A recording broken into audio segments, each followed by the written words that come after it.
This is Binyamin Lifshitz, the local reporter in Crown Heights. Maybe put your arms like, Folded? yeah? I'm not a poster boy. He was the first to report the Not incident. a big, strong guy. See, where the rocks went into the bus over there. Wait, can you go back to that? And, I mean, most of the crime incidents in Crown Heights are targeted at Jews. It's always been known throughout the course of history, Jews are soft targets. We've been the victims of so many major incidents, genocides and catastrophes and holocausts and everything. It's just the way we are. We've always been victimized. When a black guy sees two people walking down the street, a black person and a Jewish person, his choice to attack someone will not be a black person. Because a black person, you never know. What is that guy? Does he carry a knife? Does he carry a gun? A Jew is a soft target.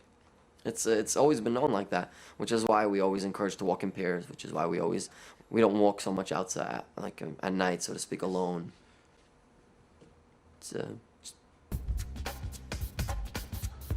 I thought I should speak with some of the blacks in the neighborhood to see what they feel about anti-Semitism.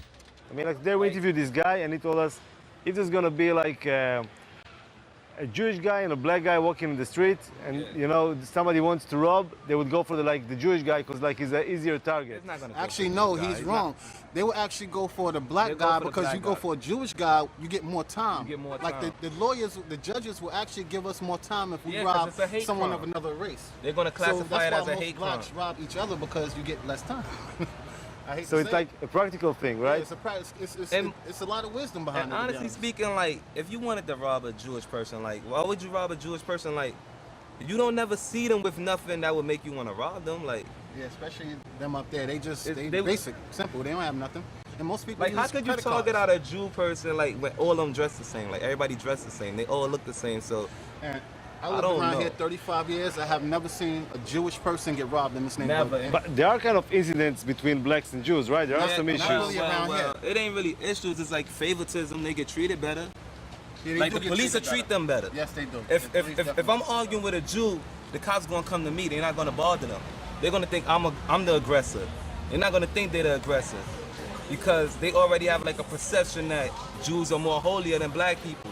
Let me tell you something, another thing, they're supposed to be the chosen ones, but they be in the welfare office and the Section 8 office. They the first one to get any kind of bargain deal on anything. They're the first ones to get any kind of discount, or they know the system very well, okay? A lot of times they have all this money coming in the household, but somehow they always figure out a way to manage getting Section 8 or get public assistance. Whatever loophole. services is available, trust me, the Jewish people are the first ones to find out honestly about it. speaking, They're the like- first ones to utilize it. Actually, they're part of the mind control system that they use through television and the media. The higher ups. Speaking of that right there is in a book called The Elders of the Protocols of Zion. That was in like 1898. They was talking about how the Jews will use TV and media and propaganda to control the world and take over the world. So little things like that just, oh man. Who wrote that book? It was a Russian who wrote that book too.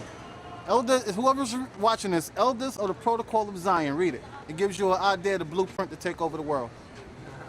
It is. It's They're implementing it right now. It's actually, when you read it, they say it's false. But when you read it, you see everything coming to light. The Protocols of the Elders of Zion describes how a group of all Jews sit around a table plotting conspiracies to take over the world. But that's considered to be like a really anti-Semitic book, It is anti-Semitic to a certain. It's really not anti-Semitic. It's if not a anti-Semitic. It's It's like like people keep saying things and they really don't know what they're talking about. If somebody's telling the truth, It's not if somebody's anti-Semitic. telling the truth about something, why does it have to be anti-Semitic? Because it's not in the Jewish people's favor. It's not Actually, anti-Semitic. it It's was just somebody supposed- being honest. The book. Facts is what it is. Bottom line. No, but can't just to really- put things straight, like this book, the books of the elderly of Zion, the That Protocols was of the actually. They Elderly. said it was written by a Jew actually. So it's really not anti-Semitic. But this book was like kind of a fraud, Yeah, they say it's a fraud. There wasn't such a thing, it's like bunch of people sitting together running the world. You know, this is kind of bullshit. But you you know, said that's bullshit. Now, That, he says that is not true. No. This is like a false book. that's not bullshit. As far as like Nah, a bunch of see, people we- sitting no together one running the knows world. it's a false The book. United Nations is a bunch of people sitting together running the world. So how what's could the you say that's difference? bullshit? No, it's different. You know, because All right, so Exactly. There's no difference. you said some like pretty hard stuff about like, you know, Jewish people and No, stuff no, like that. see, no. Hold on, you gotta listen. No, listen what he's let me saying, though, finish. y'all. I mean, Listen like, to what I'm saying. so maybe when they like see you guys on the streets and they feel like afraid or they feel tension, there is something, you know, like, That goes to what I was telling you before. They don't know No, us. wait, They never but- took time to get to know us. She was telling you that they separate themselves from us. They don't So- want to know us. So when you don't want to get to know someone, But you would honestly never. speaking, you can't. like, you can't. like you you're have trying these to notions about them. you're trying to Afraid. you're But trying to wait, hold manipulate on. the But let me- conversation. No, I'm just asking. I'm No, asking a question. no, because Now, we you making told your you ass we up. have no problem with them. Hold on. First Like, of all, why wouldn't we be afraid of them? Also, there's a misunderstanding and there's a lack of communication. How do we know that we're safe amongst them? I mean, not Talking with them made me realize that living in a mixed community can create a lot of tension that can be easily inflamed.